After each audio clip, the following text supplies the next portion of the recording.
Le battleur, que vous trouverez d'ailleurs, j'ai pas parlé du tarot Rider-Waite, mais qui va être une version un peu plus imagée, un peu plus mise en scène. On va avoir des personnages peut-être qui représentent plus notre quotidien, on va avoir des scènes vraiment qui se passent, et donc on va travailler un tarot beaucoup plus intuitif avec le Rider-Waite, mais on va retrouver les mêmes codes qu'avec le tarot de Marseille. Et dans le Rider-Waite, parfois il est appelé le magicien. Donc là, je vous mettrai ici une petite image. Moi, je vais regarder en bas parce que j'ai la lame dans les mains pour vraiment me connecter à elle et vous transmettre ce qu'elle a à vous dire. Le battleur, c'est le numéro 1. En numérologie, le 1, c'est l'initiation de départ. C'est le commencement. C'est le début. Il y a vraiment quelque chose de nouveau, de frais. On est dans un nouveau départ avec le battleur. Je vais commencer ici par décrire la lame et puis après, j'irai dans sa signification. On voit ici un personnage assez coloré, donc je vous mettrai la semaine prochaine pour qu'il n'y ait pas trop d'informations cette semaine, une vidéo aussi avec les significations des couleurs dans le tarot de Marseille. Donc voilà, attendez un petit peu la semaine prochaine, je ne vais pas trop m'y attarder aujourd'hui pour éviter qu'il y ait trop d'informations pour débuter ce parcours.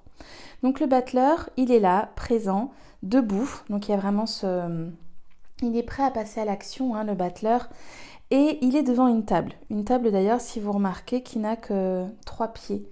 Donc c'est finalement une table qui a déjà quelque chose d'assez magique dans sa structure, dans sa façon de tenir debout. Ce battleur, il a sur sa table tout ce dont il a besoin pour initier exactement ce qu'il voudra. C'est d'ailleurs pour ça qu'on l'appelle le magicien.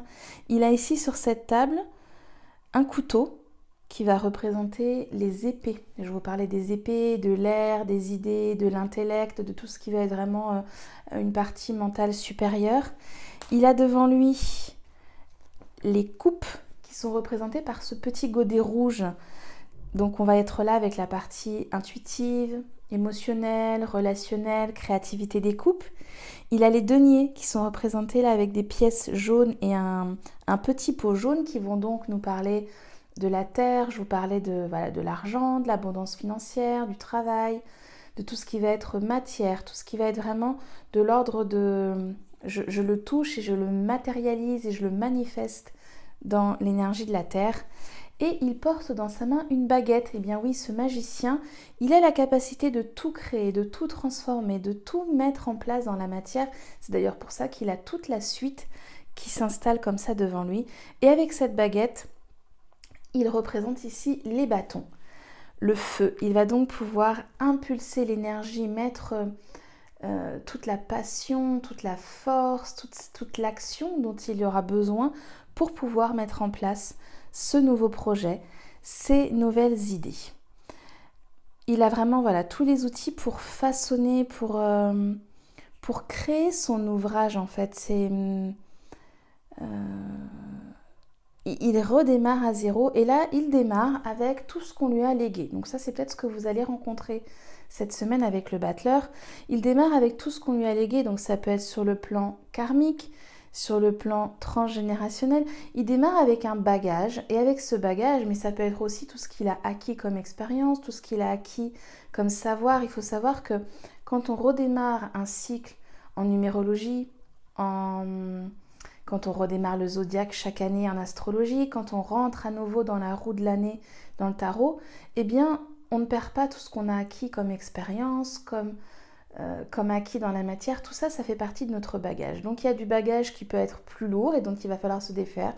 Et il y a du bagage qui va nous faire du bien, qui va nous permettre justement de nous élever et de remonter en conscience. C'est le but du tarot, de pouvoir s'élever progressivement en passant les différentes étapes sur le plan physique, sur le plan psychique et puis sur le plan spirituel, et voilà, de pouvoir s'élever grâce à tout ce qu'il a acquis. Et le battleur, eh bien, il va traverser toutes les étapes qui vont faire de lui un être conscient. Voilà, je vous parlais du stade spirituel, jusqu'à arriver à la réalisation de lui-même avec l'arcane du monde, le 21, que je vous montre, qui est là, je vais le montrer là si jamais on ne la voit pas à côté, qui est vraiment la réalisation qui est qui est le summum de ce qu'on pourrait faire. Puis quand on arrive ici au monde, eh bien on repart sur un nouveau cycle et on verra, on parlera du mât aussi qui vient se positionner. Il a le regard tourné vers le passé. Donc il va devoir, quand il arrive ici, retrouver la mémoire. Quand on s'incarne, on parle souvent du voile de l'oubli. On oublie des choses et il va reconstituer son puzzle intérieur, ce pourquoi il est arrivé. Quelle est sa magie? Qu'est-ce qu'il va devoir traverser? Ce qui va devoir être vécu plutôt comme un obstacle ou comme un challenge ou un défi, et ce qui va lui permettre d'avoir un potentiel qui va l'aider justement à traverser tout ça. Il va se défaire, il va se dépouiller et il repart avec une forme de... C'est comme si l'information était un peu diffuse, un peu dispersée, et avec ça, il va faire éclore notre essence profonde en un tout conscient, unifié et abouti qui sera vraiment le terminus, j'ai envie de dire, de ce voyage avec le monde. Donc voilà ce que je vous propose d'explorer, de vivre au cours de ces 6 mois d'initiation. Je vais vous parler souvent des lumières. Donc dans la lumière, on pourrait parler aussi des hautes vibrations et des ombres, des basses vibrations pour chaque arcane. Donc pour le battleur, dans sa lumière, ça va être le début, le commencement, la quête initiatique. Il y a aussi cette notion de jeunesse. Le battleur, c'est jeune, c'est frais. Ça peut être un enfant qui découvre tout.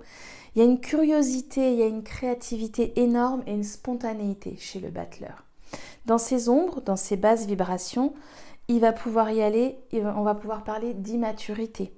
De la même façon que on a parlé de la jeunesse dans sa lumière, eh bien ça peut aussi donner des personnes qui vont être immatures, qui ne vont pas passer à l'étape d'après, qui vont avoir du mal à se responsabiliser. Il peut y avoir de la dispersion, donc une forme de dispersion où finalement il y a tellement de choses que l'on peut faire, que l'on peut devenir, que l'on peut créer, qu'on se perd dans cette dispersion, de l'éparpillement, de l'irresponsabilité et de la timidité. Un battleur qui est dans son ombre, ça peut être quelqu'un qui n'ose pas, qui n'y va pas. Il va manquer de feu, il va manquer là de passer à l'action. Il n'ose pas y aller. Et du coup, eh bien, toute la suite des arcanes qui attend pour se dérouler ne pourra pas se mettre en place. C'est vraiment une arcane majeure, c'est une arcane qui initie. Donc quand elle n'est pas là, eh bien, rien ne peut commencer. Je vous retrouve dans quelques minutes pour le défi de la semaine.